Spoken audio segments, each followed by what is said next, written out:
now you meet Basquiat, and you don't just meet him as a person, because you can meet people all day long. You meet people, but you had a friendship. No, we're bros. Like, he came to me, fiended out on cocaine, going, "Do you have any weed?" I was like, "Yo, that's this real time story." So, and then I was like, "Yes, 2 a.m. putting my boxer shorts on, getting out of bed, and rolling a spliff for him." This is real story, real talk, because the art world and the fashion world doesn't really care about your health.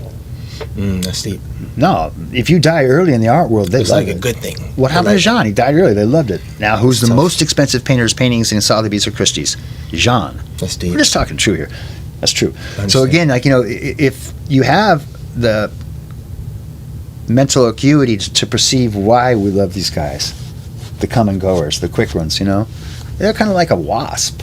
Like, a wasp don't make honey, but they're special to watch. They might do some other shit we don't know about. Right, some different moves. They might run their whole clan. Right. Their whole thinking. So if you look into Jean's work, and like we were saying, not like we were saying, if you look into Jean's work, there's a narrative that's so anti-racism. It's gorgeous.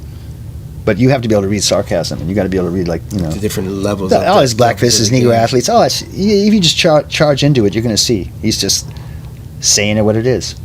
Word. I mean, he's definitely... We got a fat, white, rich gluck of cremas just thinking they run shit.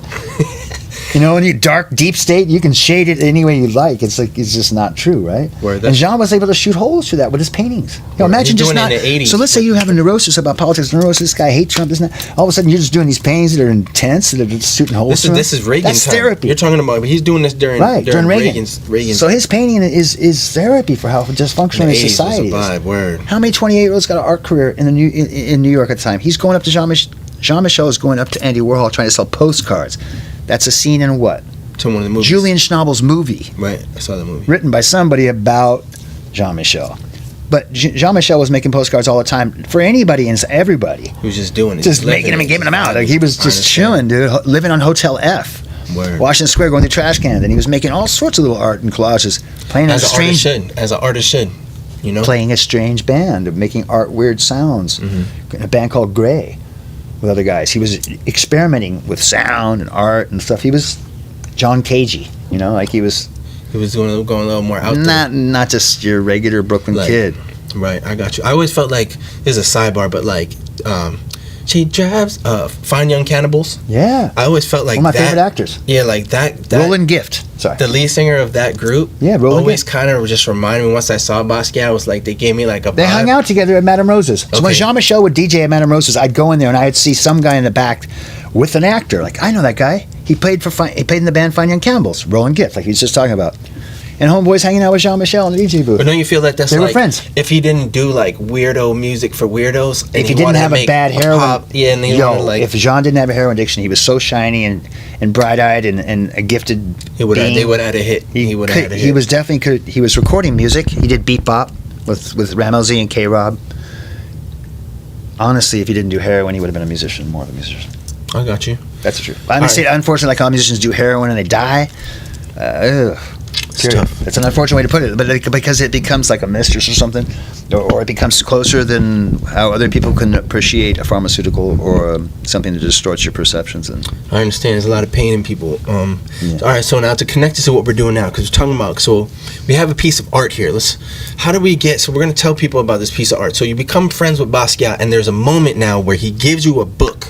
Right, word. You guys are hanging out. Well, later on, so you see him in nightclubs, like I just mentioned. Like he's you already have a friendship before this picture that we're talking about that we're going to print. LA, we were friends, and then I met him through my job and his job, and then later on, he says that New York's the cultural center of America, and I argue him. I was like, maybe Frisco or this and that. And I'm trying to give like some props to the other people or other places, and he's like argumentatively saying absolutely not.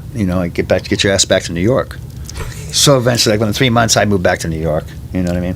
After I was in LA, and I went to art school. I went to Parsons and stuff. I went to the Art Student League, Parsons, and was going to get into Pratt, and then switched. But you're doing art. Applied to Cooper Union, but I was making art, and then I started getting assistant jobs. So you start to work as an artist assistant for everybody. And then he needed a job. He needed me to assist him sometimes. Right. So honestly, between '82 and '84, sometimes, maybe here and there, I would help Brian Williams or I'd help Jean. doing assistance work. So these 2 years, so you meet him in 82 and this is in 84, and this is where we have this picture to put it in a moment in time. You have 2 years of artist to artist, like brotherhood, just being bros, hanging out, being young guys. Like, how old are you guys at this raging juncture? in nightclubs, chasing the same How old girls, are you sharing at- girlfriends. Like, it was, that's the time we're in. So you really got to understand the early 80s and the mid 80s of New York was just hype. How old were you and Palladium how area, all old was that him? stuff, it's Like, just how old are you jumping. guys? Are you in your 20s? Are you 24, 25, 23, 22? 22 to 25. Okay, got you. So you're the young guys, and you just living it, And he's the same age. Got you. So you're like brothers in arms, just doing it. night Yeah, it after was. night. You know, the thing was that people talk about. So many people tried to possess him as a being, but some of his best friends, like good friends, Al Diaz, Pablo Caballero, like guys who really were his real friends that he never told anybody he was his friends with him. That kind of friend. I got you. The I guys think that- people are really precious on friendship, right? Right. So Jean was precious on true friendship, and he had a bunch of socialite friends. Too many. got you. A lot There's of like people fleeting, knew John. fleeting energy. But you know what I mean? Like, how many people really knew him? Now, like, maybe 2 or 3. And those got 2 or you. 3 guys, one guy, the Italian guy, not in the movie. That guy's not him. It's maybe a portrayal of possibly of one of those real friends.